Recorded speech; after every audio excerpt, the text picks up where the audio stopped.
Tidak ada satu kata yang sanggup melukiskan akan karya Tuhan selain kata mulia hanya bagi Engkau ya Tuhan. Karena kami sadar kami adalah manusia yang penuh dengan kenajisan, manusia yang penuh dengan dosa, manusia yang tidak sempurna di hadapan-Mu ya Tuhan. Tetapi Engkau ya Tuhan telah meninggalkan takhta-Mu yang mulia, yang agung itu untuk menjadi manusia. Engkau hadir di dalam dunia ini untuk mendatangkan shalom bagi kami. Engkau telah memerdekakan kami dan membebaskan kami dari perbudakan dosa, dan Engkau telah memberikan kepada kami ya Tuhan satu kesempatan untuk percaya kepadamu ya Tuhan sebagai juru selamat pribadi kami. Karena Engkau ya Tuhan telah menggantikan kami di atas kayu salib. Oleh karena itu ya Tuhan, di dalam segala kehidupan kami yang penuh dengan kenajisan ini ya Tuhan, kami tidak layak di hadapan-Mu. Tetapi karena karya-Mu Tuhan, Engkau yang telah melayakkan kami. Kami telah menerima anugerah-Mu, Engkau tidak harus memberikan kepada kami. Tapi kami juga sadar ya Tuhan, sebenarnya kami tidak layak juga untuk menerima itu. Tapi ya Tuhan, itulah kasih-Mu yang tidak terlukiskan. Oleh karena itu hanya kata mulia hanya bagi Engkau ya Tuhan yang kami ungkapkan pada hari ini. Berbicaralah kepada kami ya Tuhan di masa menjelang Jumat Agung ini, supaya sungguh ya Tuhan kami memiliki satu kehidupan yang sudah menerima karya keselamatan-Mu, kehidupan yang terus diperbaharui dan dipulihkan oleh Tuhan melalui kebenaran firman.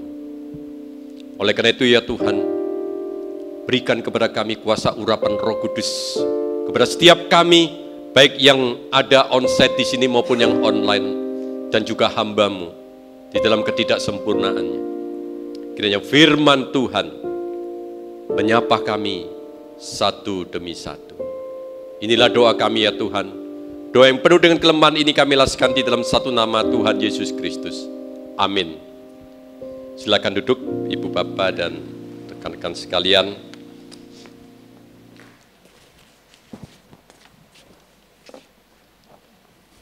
Satu ibadah yang inspiratif membawa saya kepada satu perenungan tentang kebesaran Tuhan yang luar biasa.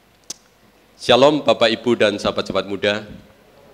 Pertama-tama saya menyampaikan salam dari Seminari Alkitab Asia Tenggara buat keluarga besar dari Gereja Kristen Jakarta Jemaat Kartini. Terima kasih atas segala dukungan dan kerjasamanya selama ini. Pada hari ini saya diberikan satu tema, melepaskan belenggu penindasan.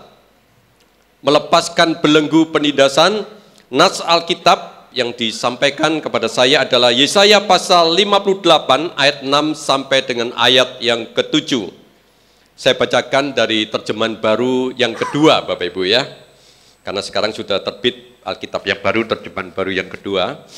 Bukan, berpuasa yang kukendaki ialah supaya engkau membuka belenggu-belenggu kelaliman dan melepaskan tali kuk, supaya engkau memerdekakan orang yang teraniaya dan mematahkan setiap kuk, supaya engkau memecah-mecah rotimu bagi orang yang lapar dan membawa ke rumahmu orang miskin yang tak punya rumah. Dan apabila engkau melihat orang telanjang, supaya engkau memberi dia pakaian dan tidak menyembunyikan diri terhadap saudaramu sendiri.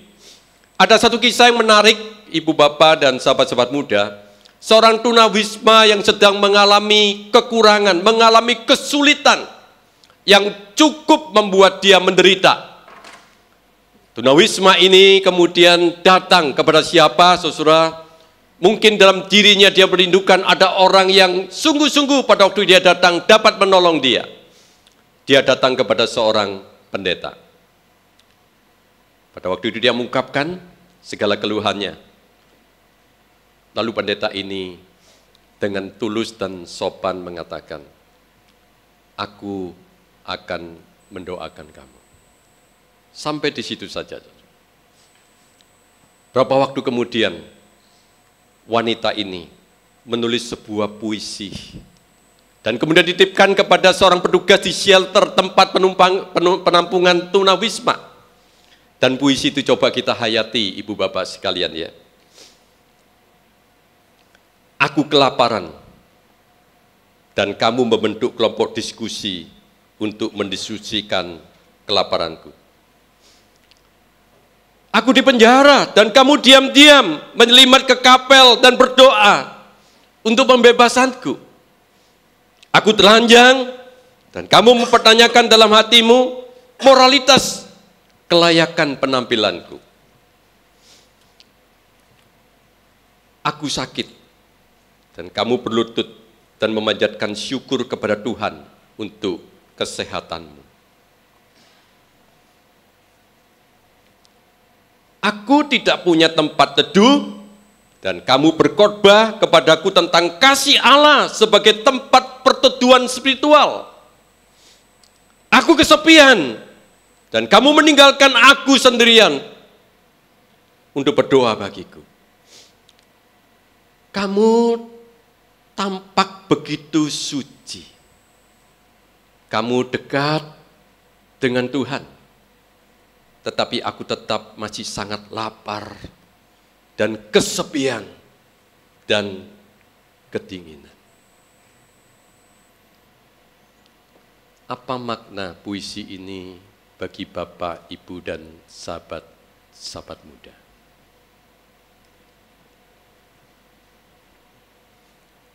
Bagi Anda, apa artinya puisi ini? Secara tersirat, ini merupakan kritikan yang sangat pedas. Dan saya yakin pendeta itu bukan pendeta Elisa dan pendeta Siujono, saudara ya. Kalau enggak, nanti saya tidak pulang. Secara tersurat, ini mengungkapkan satu kekecewaan yang begitu berat. Tapi pertanyaannya, ibu bapak dan sahabat-sahabat muda, kalau seandainya segala kesulitan, kesukaran itu terjadi di dalam hidup kita seperti wanita tunawisma ini, mungkin kita bukan tunawisma, tapi kita juga mengalami satu problem kesulitan, satu problem dalam kehidupan kita, satu permasalahan yang begitu berat, dan kita datang kepada orang yang kita anggap punya kehidupan spiritualitas yang mantap, yang dewasa. Lalu kita datang kepadanya, yang kita anggap dia adalah seorang bapak rohani, seorang ibu rohani, seorang kakak rohani. Kita datang kepada dia, dan jawabannya seperti pendeta tadi. Apa yang akan kita rasakan dalam hidup kita ini? Saudara pasti mengatakan kecewa, betul? Tetapi pertanyaan lebih lanjut. Bagaimanakah perasaan Tuhan saat ada orang yang meminta pertolongan, meminta bantuan kepada kita? Tapi kita hanya mengatakan, saya hanya mendoakan kamu.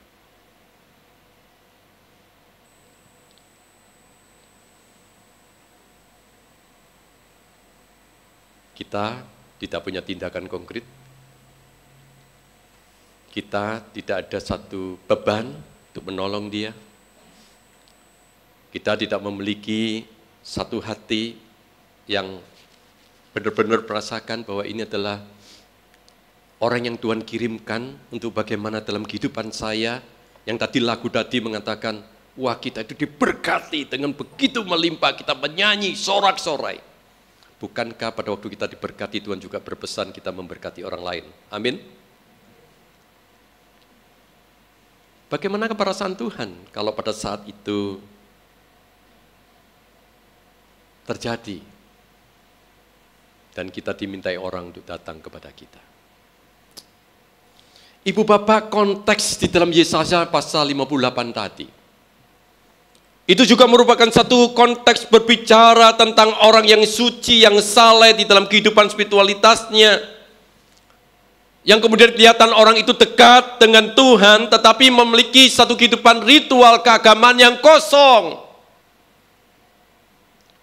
Itu yang diungkapkan di dalam Yesaya pasal 58 ayat yang kedua. Di sana dikatakan bahwa mereka adalah orang yang rajin beribadah, tiap minggu datang. Memang dikatakan hari demi hari, dikatakan hari demi hari, setiap hari di dalam ejaan yang TB1. TB yang kedua, hari demi hari mereka mencari aku. Oh, kalau kita gambarkan adalah jemaat yang rajin beribadah, tiap minggu tidak pernah absen beribadah kepada Tuhan kecuali sakit. Lalu yang kedua dikatakan dalam bagian itu, mereka adalah orang yang haus untuk membaca firman Tuhan. Kenapa saya katakan demikian? Karena di dalam ayat yang kedua dikatakan, mereka suka untuk mengenal segala jalanku. Oh, mungkin kalau di dalam konteks jemaat GKJ adalah saya murid Kristus, bed pertama, bed kedua, bed ketiga, kita sudah semua selesai lakukan. Pembinaan, oh adalah orang yang suka pemuritan. Orang yang sungguh mendalami kebenaran firman Tuhan. Orang yang ingin belajar teologi kaum awam. Inilah jemaat itu, bangsa Israel itu. Lalu yang ketiga dikatakan, mereka suka mendekat kepada Allah, dikatakan. Jadi dalam bagian itu dikatakan, mereka adalah orang yang seperti bangsa yang benar dan tidak meninggalkan hukum Allahnya. Mereka menanyakan hukum yang benar kepadaku. Mereka suka mendekat menghadap Allah. Tidak pernah absen ikut di dalam persekutuan doa. Tidak pernah absen di dalam pembinaan jemaat. Tadi pagi saya tanya sama Pak Elisa, kalau kita punya jemaat seperti ini, Pak Elisa apakah langsung diangkat jadi majelis? Oh, orang yang luar biasa bukan?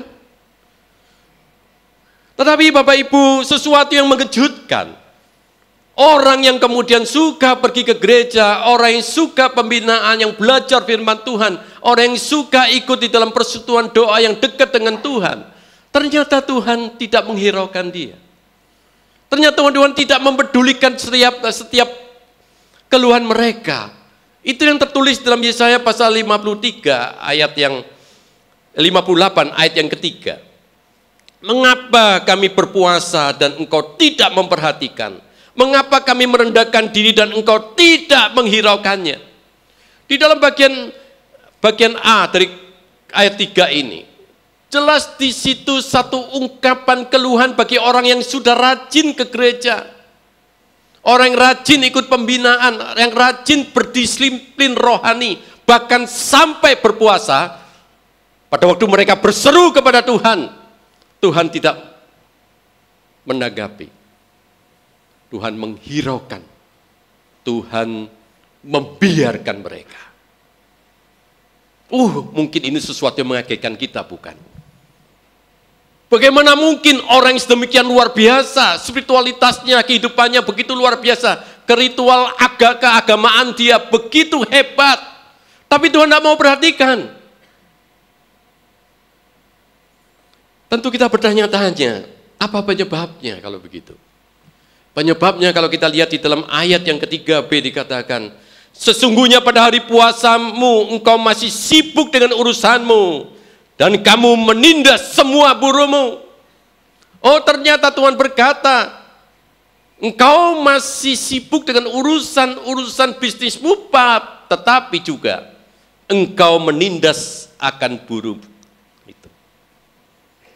Mungkin kita memberikan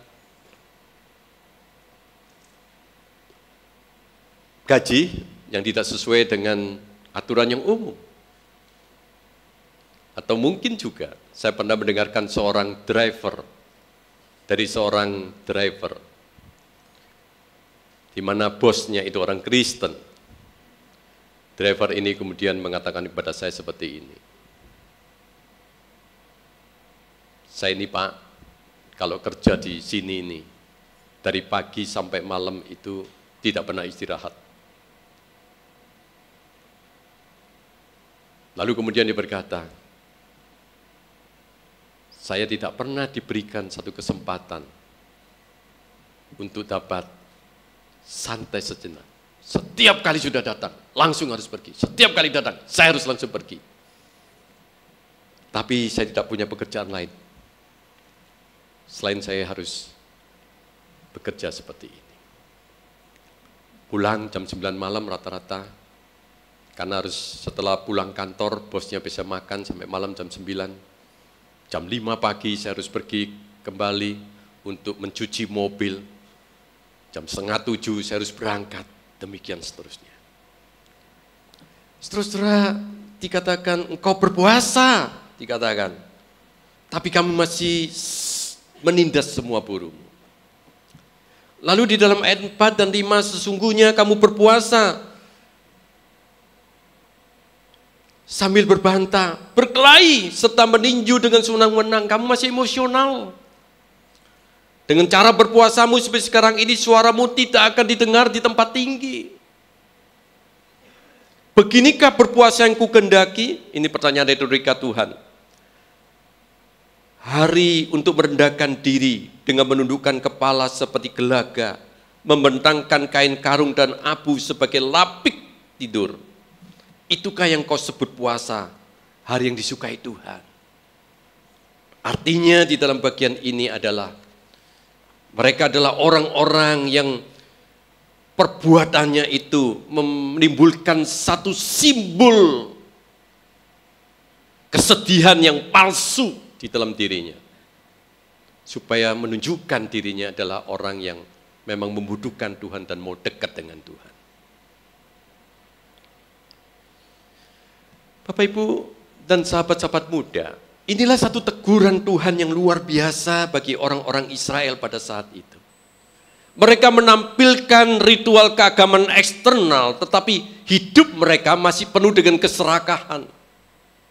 Mereka masih kemudian menganut satu paham materialisme. Dan bukan demikian dikatakan, mereka masih melakukan penindasan demi penindasan di dalam kehidupan. Dalam bagian ini Tuhan ingin mengatakan kepada mereka, kualitas pengabdian mereka tidak diragukan kepada Tuhan. Tetapi persoalannya adalah mereka meminggirkan kepedulian sosial di dalam kehidupan mereka. Di dalam bagian ini Tuhan ingin mengatakan bahwa sebetulnya pada waktu kita itu menjalani kehidupan ritual keagamaan, disiplin rohani, kita itu menjalani kehidupan kita untuk dekat dengan Tuhan, itu merupakan sesuatu yang positif. Tetapi dikatakan kita bukan hanya berhenti sampai di situ. Tuhan mengatakan yang tidak terpisahkan itu adalah kita harus memperhatikan, peduli terhadap sesama kita sebagai wujud kesalehan sosial. Jadi dalam bagian ini Tuhan mengatakan, kamu orang saleh, betul orang saleh, dan kita harus menjadi orang saleh, betul kita jadi orang saleh. Tapi Tuhan juga berkata, kamu juga harus menunjukkan kesalehan hidupmu itu di dalam satu wujud kesalehan sosial kepada masyarakat yang ada di sekitarmu, sebagai wujud untuk mendatangkan shalom bagi orang lain. Khotbah yang lalu, saudara, saya sudah pernah menerangkan kata shalom itu. Kata shalom itu sering kita bersama-sama ucapkan kepada orang yang kita kenal pada waktu bertemu maupun di ibadah yang seperti ini kita mengatakan shalom.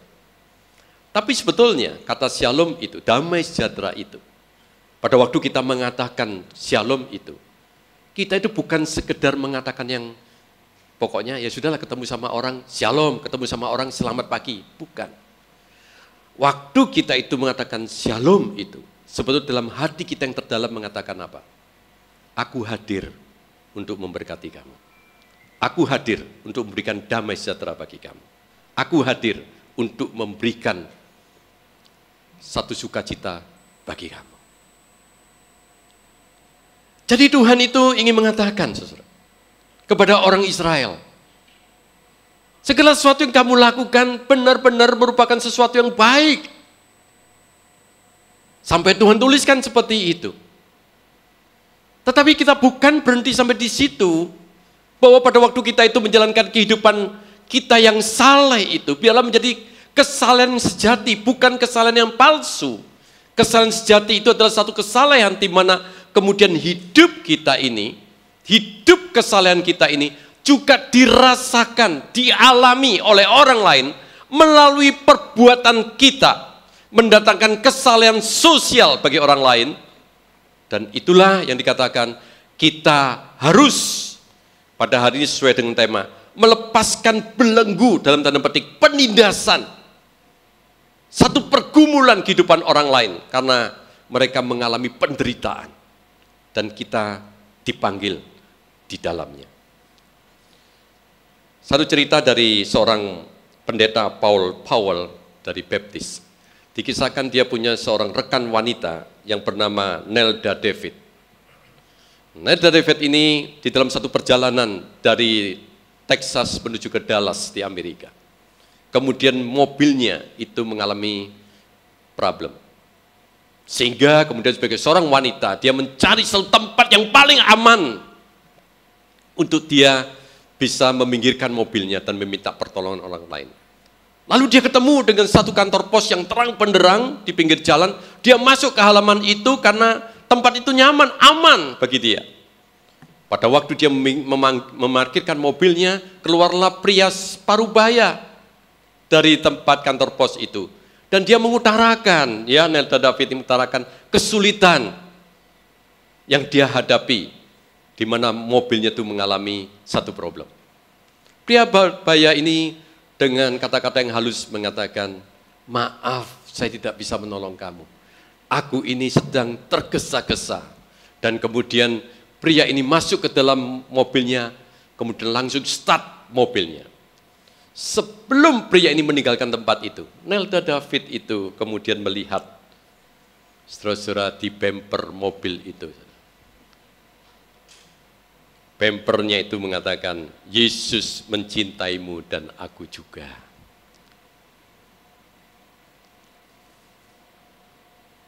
Saudara-saudara, Paul Powell itu mengatakan, pria parubaya ini memiliki agama bumper. Saudara, kita juga sama punya stiker di mobil kita masing-masing, bukan? Oh, mobil kita juga ada, Shalom, ada dikatakan Tuhan mengasihi saya, Jesus love you, dan sebagainya. Semua ada di antara kita yang punya mobil lalu dikasih stiker begitu. Tapi bayangkan saudara, ada orang yang minta tolong kepada kita, kemudian kita tidak menolong saudara. Orang lain juga mengatakan, ini orang punya agama stiker ini. Apalagi saudara, saya pernah satu kali, satu simbol gereja, saya tidak sebutkan gereja mana ya, yang penting bukan GKJ Kartini. Satu perjalanan, jadi begitu saya perjalanan begitu, jalan macet, saya dipotong saudara ya. Marah enggak saudara? Marah bukan mestinya ya, normal marah itu. Tapi pada waktu kemudian mobil itu sudah di depan saya kaget. Ternyata ada simbol sebuah gereja yang sedang mengadakan KKR. Kaget saya. Dan saudara-saudara kalau begitu bagaimana kita ini? Itulah dikatakan agama bumper, agama stiker saudara. Nah kita tentu bertanya sekarang, loh maksud Tuhan itu bagaimana sekarang? Seperti apa mestinya kita ini? Nah itulah yang dikatakan nas tadi, yang sudah kita baca saudara ya, di dalam ayat 6 dan ke-7 tadi. Dikatakan demikian, sesungguhnya kamu berpuasa sambil berbantah, bukan berpuasa yang kukendaki, ialah supaya engkau membuka belenggu-belenggu kelaliman, dan melepaskan tali kuk supaya engkau memerdekakan orang yang teranaya dan mematahkan setiap kuk, supaya engkau memecah-mecah roti bagi mereka yang lapar, dan membawa ke rumahmu orang miskin yang tidak punya rumah, dan apabila engkau melihat orang telanjang, supaya engkau memberi dia pakaian, dan tidak menyembunyikan diri terhadap saudaramu sendiri. Jadi dalam bagian ini saudara, Tuhan itu menegaskan, kita harus melepaskan belenggu penindasan orang lain itu melalui apa? Hidup kita ini. Itu mendatangkan shalom bagi orang lain. Sebenarnya singkat pesan ini. Singkatnya adalah, kalau tadi kita menyanyikan dengan gegap gembira, aku telah diberkati, Tuhan memberkati kita, kita bertepuk tangan, kita bersuka cita. Saudara, amin, kita harus menerima berkat dari Tuhan. Tapi Tuhan juga mengatakan kita harus mendatangkan shalom juga bagi orang lain. Saudara, apa artinya tadi Bapak Ibu menyanyi lagu tadi? Oh, dengan tepuk tangan, kita bersuka cita, Tuhan memberkati kita. Tetapi kehidupan kita tidak pernah memberkati orang lain, tidak mendatangkan shalom bagi orang lain. Saudara menyanyi tadi di dalam kepalsuan, itu maksud Tuhan. Sama seperti bangsa Israel. Mereka suka dekat dengan Allah, mereka suka rajin ke gereja, dalam tanda petik, waktu itu di tentu tempat peribadatan orang Yahudi, orang Israel. Tapi Tuhan mengatakan, enggak, aku enggak perhatikan kamu. Nah itulah Bapak Ibu kalau kita melihat dalam bagian ini, tentunya kita juga bertanya, apakah ini hanya konseptual? Dan ini merupakan sesuatu yang sulit akan dilakukan oleh kita. Di Alkitab ada satu contoh yang baik. Siapa saudara? Tokoh siapa yang mendatangkan ini? Tuhan Yesus. Saudara, kalau kita melihat Tuhan Yesus, kehidupan spiritualnya bersama Bapa di surga tidak kita ragukan, bukan? Tuhan Yesus itu di dalam Markus pasal 1 ayat 35 dikatakan demikian. Pagi-pagi benar waktu hari masih gelap, ia bangun dan pergi keluar, ia pergi ke tempat yang terpencil dan berdoa di sana.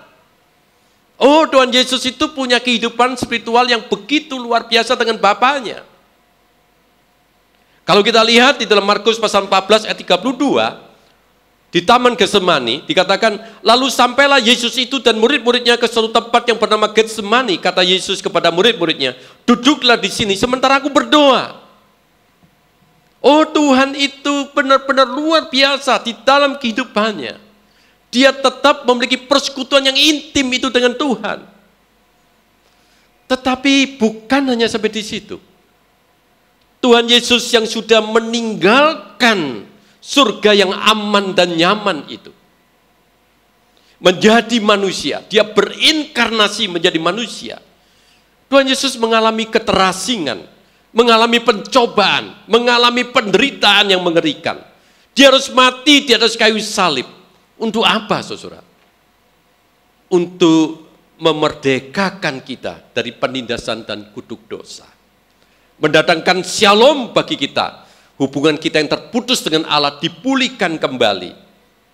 Dan inilah misi inkarnasi Tuhan Yesus, mendatangkan shalom bagi manusia itu. Nah, saudara, kalau kita lihat di dalam kehidupan Tuhan Yesus, bagaimanakah dia mendatangkan shalom? Yang pertama, shalom bagi jiwa manusia. Saudara, Tuhan Yesus itu memberikan shalom bagi jiwa manusia. Yaitu apa? Dia telah menebus dosa kita.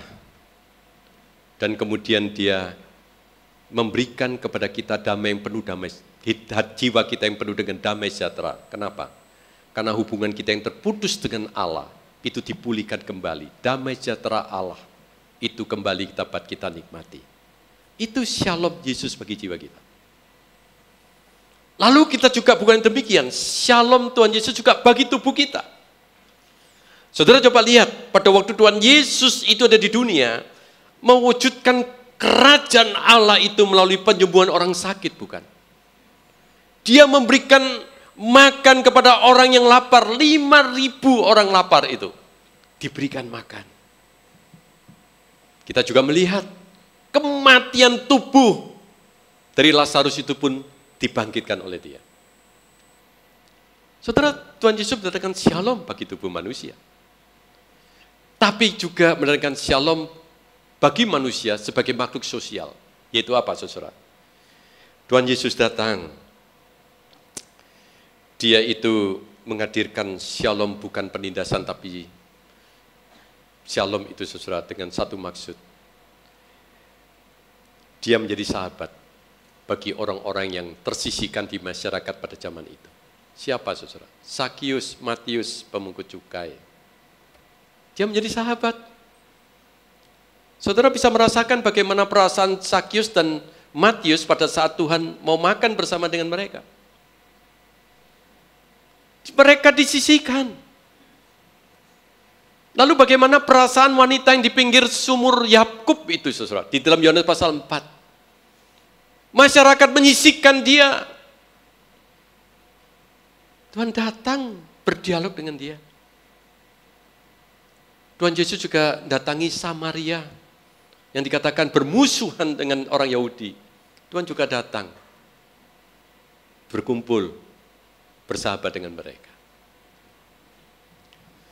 Saudara, sampai di kayu salib, Tuhan Yesus juga berdoa bagi orang yang memusuhi dia, yang mencambuk dia, yang telah menyebabkan dia disalibkan itu. Tuhan Yesus masih berdoa bagi mereka. Saudara, mengapa sih di dalam perjanjian lama ditekankan, kemudian dalam kehidupan Tuhan Yesus juga ditekankan? Apa maksud Allah? Maksud Allah adalah kita harus mengingat manusia adalah ciptaan yang segambar dengan Allah. Terdiri dari jiwa. Maka kita harus peduli terhadap jiwa yang belum diselamatkan. Terdiri dari tubuh. Sehingga kita dipanggil oleh Tuhan untuk mendatangkan shalom. Untuk memberikan makanan bagi mereka yang lapar. Untuk memberikan pakaian bagi mereka yang telanjang. Untuk memberikan tempat bagi mereka yang tidak punya tempat. Dan lain sebagainya. Tapi jangan lupa, saudara, kita juga mendatangkan shalom bagi manusia sebagai makhluk hidup. Kita peduli di dalam kehidupan kita bermasyarakat. Mereka yang mengalami kesulitan dan penindasan, mari kita datang sebagai sahabat untuk memberikan kepada mereka pertolongan. Oleh karena itu, saudara, tidak heran Tuhan Yesus itu di dalam Matius pasal 25 ayat 40-46, saya bacakan untuk saudara. Raja itu akan menjawab mereka, aku berkata kepadamu, segala sesuatu yang telah kamu lakukan untuk salah seorang dari saudaraku yang paling hina ini, kamu telah melakukannya untuk aku. Ia akan berkata juga kepada mereka yang sebelah kirinya, enyalah dari hadapanku, hai kamu orang yang terkutuk, enyalah ke dalam api yang kekal yang telah disediakan untuk iblis dan malaikat-malaikatnya. Sebab ketika aku lapar, kamu tidak memberi aku makan. Ketika aku haus, kamu tidak memberi aku minum. Ketika aku seorang asing, kamu tidak memberi aku tumpangan. Ketika aku telanjang, kamu tidak memberi aku pakaian. Ketika aku sakit dan dalam penjara, kamu tidak menjenguk aku. Meskipun mereka pun akan menjawab, Tuhan, kapan kami melihat engkau lapar dan haus, atau sebagai orang asing, atau telanjang atau sakit, atau dalam penjara, dan kami tidak melayani engkau? Tuhan Yesus menjawab mereka, sesungguhnya segala sesuatu yang tidak kamu lakukan untuk salah seorang dari yang paling hina ini, kamu tidak melakukannya juga untuk aku. Oh, luar biasa. Kita ketemu jawabannya yang Yesaya tadi. Kita orang yang memiliki satu kehidupan spiritualitas yang baik, hubungan relasi yang baik dengan Tuhan. Dan Tuhan mengatakan, kalau kamu tidak melakukan sesuatu untuk orang yang paling hina ini, kamu juga tidak melakukannya untuk Tuhan. Peribadahan kita itu akan menjadi percuma, saudara. Jadi Tuhan itu mengatakan kepada kita, sesungguhnya segala sesuatu yang tidak kamu lakukan untuk salah seorang yang paling hina ini, kamu tidak melakukan juga untuk aku. Orang-orang ini akan masuk ke tempat hukuman yang kekal, tapi orang benar ke dalam hidup yang kekal. Sekarang, saudara, setelah pulang dari tempat ibadah ini, saudara punya pilihan, dua pilihan. Yang pertama, saudara berkata, ya, aku mau melakukannya, aku mau terlibat. Yang kedua, saudara juga punya pilihan bebas, aku tidak mau terlibat. Betul, saudara? Itu kan pilihan kita. Tapi dalam Alkitab boleh tidak kita memilih seperti itu? Enggak. Karena di dalam Yohanes pasal 20 ayat 21 kata Yesus sekali lagi, damai sejahtera bagi kamu, shalom bagi kamu. Sama seperti Bapa mengikut aku, sekarang aku juga mengutus kamu ke dalam dunia ini. Allah berinkarnasi, melakukan misi inkarnasi yang holistik. Sekali lagi ya, Tuhan Yesus sudah datang dengan misi inkarnasi yang holistik itu. Dan kita pun juga dipanggil oleh Tuhan untuk melaksanakan yang sama. Kenapa? Karena Bapa itu mengutus Yesus, maka Yesus sekarang mengutus kita ke dalam dunia ini untuk melaksanakan yang sama, misi inkarnasi yang holistik ini. Jadi tidak ada punya pilihan kita ini. Tidak punya pilihan. Tuhan hanya mengatakan, kalau kamu adalah orang yang saleh di dalam kehidupanmu, kamu harus mendatangkan shalom, mendatangkan kesalehan sosial bagi masyarakat yang ada di sekitar kamu. Itu panggilan kita. Saudara, saya tadi terharu dengan lagu-lagu tadi, saudara. Mengapa, saudara? Mengingatkan kepada kita, kalau kita sebagai orang yang Tuhan utus ke dalam dunia ini, seharusnya kita bangga, bukan? Tuhan mau memakai kita untuk mempengaruhi kehidupan masyarakat di sekitar kita. Sebagai akhir khotbah ini, saudara, karena waktu, satu kali saya itu naik taksi, saudara. Saya sering kali taksi online, saudara ya. Kadang-kadang kepingin PI, saudara. Kepingin PI itu kadang-kadang kepinginnya, aduh, bagaimana PI ini ya? Kalau sudah 1 minggu itu enggak PI, waduh enggak enak. Udah nasi taksi online aja dah, dari rumah sampai ke kantor. Nah, satu kali saya temu satu driver yang baik, saya bercerita tentang kehidupan. Saya sering kali bercerita tentang kehidupan baru masuk ke sana, saudara. Nah, driver ini kemudian mengatakan, saya dulu adalah driver pribadi, supir pribadi, seorang dikatakan pengusaha yang baik sekali, dia berkata. Oh iya Pak, nah, pengusaha ini adalah pengusaha Kristen Pak. Driver ini non-Kristen. Oh, jadi Bapak menjadi driver seorang pengusaha Kristen? Iya. Saya sering mengantar Bapak dan Ibu, maksudnya pengusaha tadi, itu pergi ke gereja. Sangat rajin ikut pembinaan di gereja. Sangat rajin ikut doa di gereja. Karena dia mengantar, saudara. Dan seringkali pada waktu di gereja itu saya mendengar dari orang-orang sekitarnya, Bapak dan Ibu ini adalah orang yang baik. Dan Bapak ini mengatakan, saya tidak pernah melupakan kebaikan dari Bapak dan Ibu di mana saya ikut ini. Masih membekas Pak, walaupun sekarang saya tidak ikut dia lagi. Driver ini tidak ikut karena sudah usia lanjut dan dia tidak kuat lagi untuk bekerja seharian begitu ya. Jadi dia menjadi melakukan usaha sendiri, driver online ini. Walaupun saya sekarang tidak ikut dia, tapi hubungan kami baik. Dan kemudian dia berkata, Pak, waktu saya keluar, pengusaha ini mengatakan, Pak, setelah itu Bapak mau apa? Dia bilang, saya tidak tahu mau apa. Pengusaha ini mengatakan, kamu jadi driver online aja. Lalu pengusaha ini mengatakan, itu supaya kamu tidak nganggur, masih punya penghasilan. Driver online ini mengatakan begini, wah, saya pikir Pak, ngomongnya gampang. Mobilnya dari mana katanya. Dia ngomong sama bosnya, bos, tidak cukup dari pesangon ini. Betul dia mengatakan. Semua pesangon yang menurut aturan sudah saya berikan. Tapi kalau kamu mau, DP-nya saya bayar lebih besar. Supaya kamu cicinya lebih sedikit, kamu kerjanya tidak repot-repot harus seharian.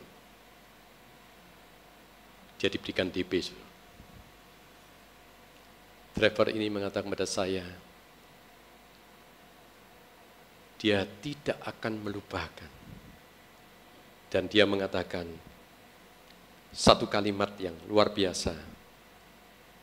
Perbuatan baik bos saya adalah seperti agama yang dianutnya.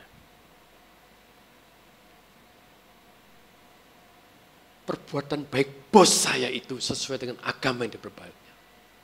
Nah, singkat cerita saudara, setelah saya sampai dan saya mau turun dari taksi, driver ini mengatakan kepada saya dengan satu ungkapan yang tidak pernah saya lupakan saudara, yang membuat hati saya terenyuh.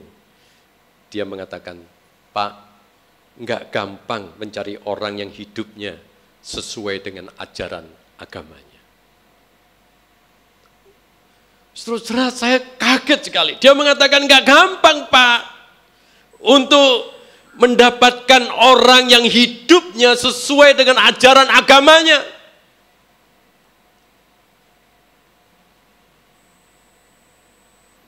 Saudara, sampai di kantor saya menangis, saudara. Saya mendapatkan satu kesaksian yang indah, yang luar biasa dari Tuhan. Dan menegur saya sekaligus sebagai seorang pendeta. Tapi sekaligus juga di dalam diri saya, kalau tadi Bapak mengatakan enggak gampang, itu artinya apa, saudara? Sedikit orang yang melakukan seperti ini. Dan inilah saudara satu kesaksian yang membuat saya pada hari ini saudara ingin membagikan pada saudara. Di dalam rangka untuk menjelat Jumat Agung, kita diingatkan kembali melalui tema khotbah pada hari ini adalah melepaskan belenggu penindasan, saudara. Dengan satu tema yang penting, saudara. Bagaimana hidup kita ini. Kita bukan sekedar pergi ke gereja. Kita bukan sekedar mengikuti akan di sini SMK, begitu ya. Saya murid Kristus, kita selesaikan. Kita ikut doa, saudara. Itu memang merupakan sesuatu yang penting. Tapi biarlah, saudara,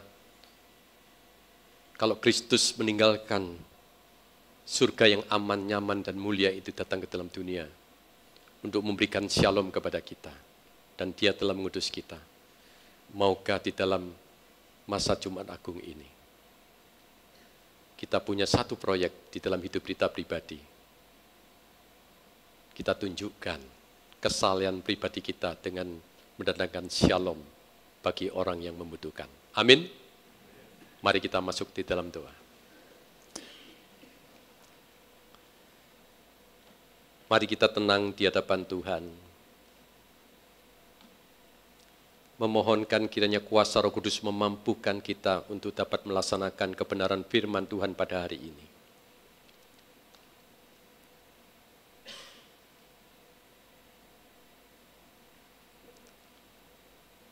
Maukah Bapak, Ibu, dan sahabat muda hari ini berdoa kepada Tuhan, Tuhan, izinkan saya berbuat baik kepada satu orang saja.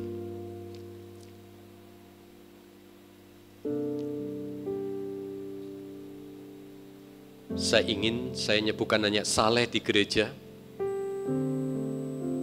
tapi orang juga merasakan kesalehan hidup saya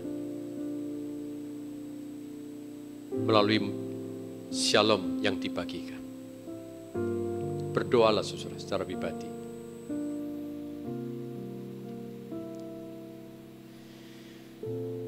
Terima kasih Tuhan, firman Tuhan pada hari ini. Biarlah peribadahan kami, kehidupan ritual kami tidak ditolak oleh Tuhan. Tidak dipedulikan oleh Tuhan. Tapi biarlah kami sebagai orang Kristen, sebagai anak-anak-Mu yang sudah Engkau tebus, kami mendatangkan shalom bagi orang lain. Inilah kerinduan kami ya Tuhan. Doa yang penuh dengan kelemahan ini kami laskan hanya di dalam satu nama, Tuhan Yesus Kristus. Amin.